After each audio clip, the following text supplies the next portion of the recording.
Hello दोस्तों, आज के हम इस वीडियो में आपके जो बचे हुए प्रश्न थे डिस्काउंट के पार्ट 2 में सारे प्रश्नों को कवर कर दूंगा। ठीक है, इससे बाहर कुछ नहीं आएगा। अगर आप डिस्काउंट के ये दोनों पार्ट देख के जाते हैं तो आप चाहे एसएससी जीडी का एग्ज़ाम देंगे, यूपीएसआई, यूपी ट्रिपल पेट का आगामी, या रेलवे ग्रुप डी एनटीपीसी का कोई भी एग्जाम देंगे तो डिस्काउंट का इससे बाहर प्रश्न नहीं आने वाला है। क्योंकि जिन्होंने पार्ट 1 नहीं देखा वो भी देख लीजिएगा, उसमें ऑल टाइप के प्रश्नों को हल किया, और जो बचे हुए प्रश्न हम पार्ट 2 में हल कराने वाले हैं।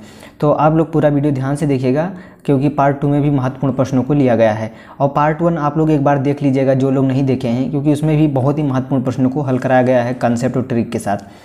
देखिए, क्वेश्चन नंबर फर्स्ट है हमारे सेशन का। एक वस्तु 10% की छूट पर 3600 में बेची गई, यदि छूट 15% हो तो वस्तु का विक्रय मूल्य ज्ञात कीजिए। देखिए, बहुत इंपॉर्टेंट प्रश्न है, हमको विक्रय मूल्य पूछा गया है। तो देखिए, मैं हमेशा बताया था जो पार्ट 1 जिन्होंने नहीं देखा वो लोग आसानी से समझ जाएंगे, कि जो लोगों ने पार्ट 1 देखा वो आसानी से समझ जाएंगे, जिन्होंने नहीं देखा वो देख लीजिएगा।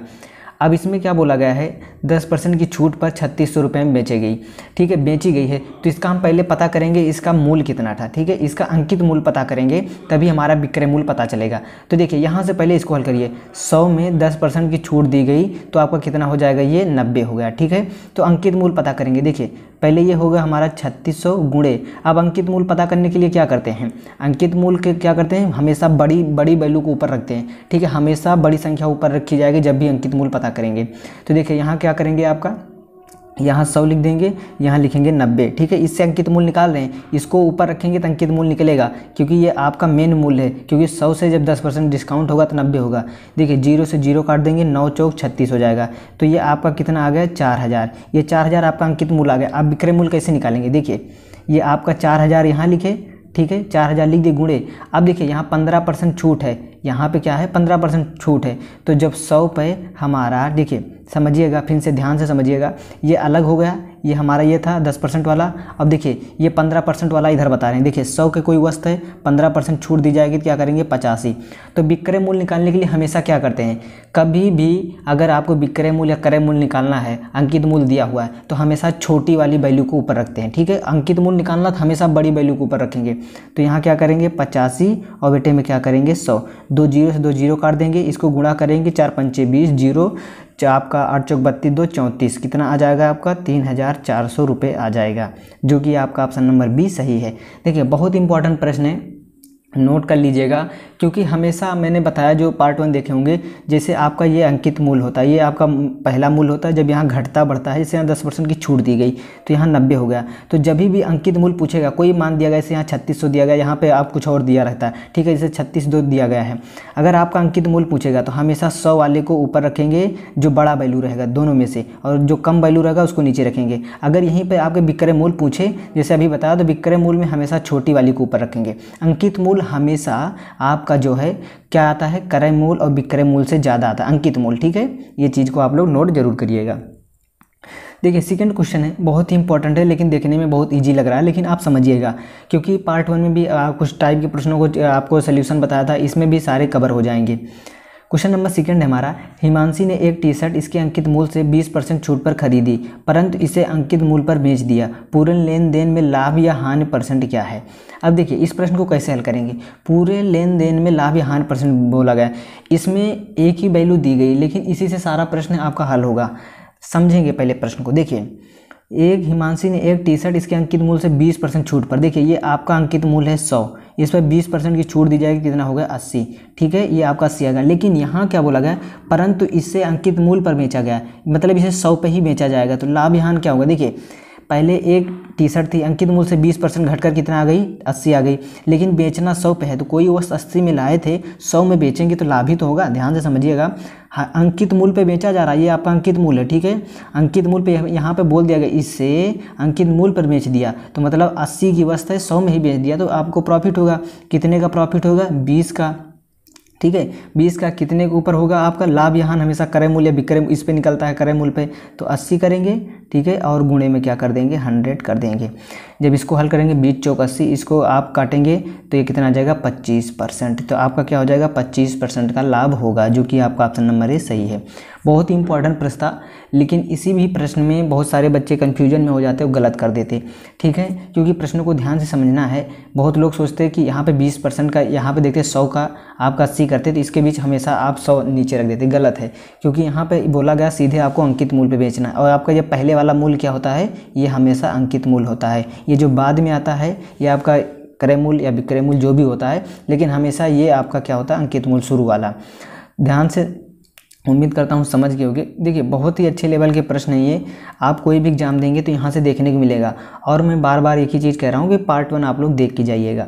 सेकंड क्वेश्चन है, इसको समझेंगे। इसको हमने प्रॉफिट और लॉस में भी बहुत अच्छी ट्रिक से समझाया था, इसमें भी बता दूंगा, आप आगामी एग्जाम में नहीं भूलेंगे। कोई फार्मूला नहीं याद रखना। देखिए, एक व्यापारी ने अपने सामान पर क्रय मूल्य का 40% अधिक अंकित करके 50% छूट पर बेचता है, उसका लाभ या हानि ज्ञात कीजिए। देखिए मैंने बताया था, जिन्होंने प्रॉफिट एंड लॉस के भी वीडियो पढ़ा होगा उनको भी बताया था कि कोई फार्मूला नहीं लगाना। आप एग्जाम में कोशिश करिए मात्र 2 से 3 सेकंड में हल करने की। तो 2 से 3 सेकंड में कैसे हल होगा? देखिए ये आपका 40% अधिक, तो 100 में हमेशा 40 ऐड करेंगे, अधिक होगा तो कितना होगा 140, गुणे करेंगे। यहाँ 50% की छूट, तो 100 में 50 की छूट दी जाएगी, क्या होगा 50। और हमेशा जब भी परसेंट निकालते हैं बटे में 100 होता है, ये चीज़ याद रखते हैं। देखिए इसको गुणा करेंगे, 0 से 0 काट देंगे, क्योंकि हमेशा 2 0 रहेगा तो कट जाएगा, क्योंकि बटे में 100 होता है। मैं 100 नहीं लिख रहा हूँ। 14 पंचे कितना हो गया आपका 70। तो अगर ये 100 से कम है तो हानि है, 100 से ज़्यादा है तो लाभ है। 100 से कम है, कितना कम है 30 कम है, तो आपका 30% की हानि होगी, जो कि आपका ऑप्शन नंबर बी सही है। और बहुत सारे लोग इसका जो फार्मूला लगाते हैं x + y आपका -xy अपान में 100। ठीक है, ये तो आप लिखेंगे तो काफ़ी लंबा प्रोसेस हो जाएगा, लेकिन जो मैं बता रहा हूँ देखिए आपका, देखिए यहाँ पे क्या करना है, 10% आपका 40% अधिक 140 गुणे, उसके बाद क्या बोला 50% की छूट, ये 50 हो जाएगा। आप चाहें तो बटे में 100 लिखें या ना लिखें, लेकिन परसेंट होता 100 लिखता, मैं लिख दे रहा हूँ आपको आसान बनाने के लिए। 2 0 से 2 0 काट देंगे, 14 पंचे 70 हो जाएगा। ये जो आता है, अगर ये 100 से अधिक आता है तो लाभ है, 100 से कम आता है तो हानि है। 100 से जितना अधिक आएगा उतना लाभ होगा, 100 से जितना कम आएगा, 100 से कितना कम है 30 कम है, ये 100 से 30 कम है तो 30% की हानि हुई। अगर यही आपका 100 से अधिक होता तो जितना अधिक होता उतना ये लाभ होता। उम्मीद करता हूँ ये भी प्रश्न अच्छे से समझ गए होंगे, क्योंकि दोस्तों देखिए प्रॉफिट एंड लॉस का आपका मिक्स होता है, जो आपका डिस्काउंट के प्रश्न पूछे जाते हैं, क्योंकि इससे आपका जो है, अगर आप प्रॉफिट लॉस भी अच्छे से पढ़ लेते हैं तो आपके डिस्काउंट का भी कवर हो जाता है। उम्मीद करता हूँ सारे प्रश्नों को समझ रहे होंगे। और देखिए ये दोनों आपका जो पार्ट है बहुत इंपॉर्टेंट है, डिस्काउंट से इससे बाहर कुछ नहीं जाएगा, बस आप लोग दोनों पार्ट को अच्छे से देख के जाइएगा। जो लोग नए हैं उनको बताना चाहता हूँ पार्ट 2 जरूर देखिएगा, और चैनल को प्लीज़ आप लोग सब्सक्राइब करिएगा। इंपॉर्टेंट वीडियो रोज़ आप लोगों के लिए अपलोड होती है। देखिए वेट शामिल करने पर, ठीक है, वेट मतलब आपका क्या होता है वजन, ठीक है। वेट शामिल करने पर एक टेलीविज़न का मूल्य क्या हो जाता है 14,000 रुपये हो जाता है। यदि वेट का दर 12% है तो टेलीविज़न की कीमत क्या है, टेलीविज़न की मूल कीमत क्या है। देखिए दर मतलब क्या बोला है, मतलब ये डिस्काउंट बोला गया है, ठीक है। तो समझेंगे ये मतलब डिस्काउंट या दर जो भी बोला जाता है, आपका समझ जाइए कि ये किसका प्रश्न है, आपका डिस्काउंट का है, मतलब आपका जो है छूट के वाले प्रश्न है। अगर ये दर वर दिया रहता है तो ठीक है। कभी कभी लैंग्वेज नहीं समझ में आती कि प्रॉफिट एंड लॉस का है या आप लोगों का किसका है, कि लाभ हानि से है। देखिए यहाँ 14,000 रुपये, लेकिन क्या है दर 12% है, तो मतलब देखिए क्या करेंगे 100 में, यहाँ देखिए 100 में जब 12% की दर हो जाए कितना 112 हो गया। अब यहाँ पे बोला क्या गया, टेलीविज़न की मूल कीमत क्या है। तो एक चीज़ आप हमेशा याद रखिए, हमें टेलीविज़न का मूल्य दिया गया, मतलब ये अंकित मूल्य है, तो हमको यहाँ मूल्य निकालना है, मूल कीमत क्या है, मतलब ये शुरू का बोला गया। देखिए पहले लिखेंगे यहाँ से 14,030 गुणे, तो आप यहाँ पे कन्फ्यूजन हमेशा यही चीज़ का डाउट रहता है कि कौन ऊपर रखें, 100 को या 112 को या जो भी दिया रहता है।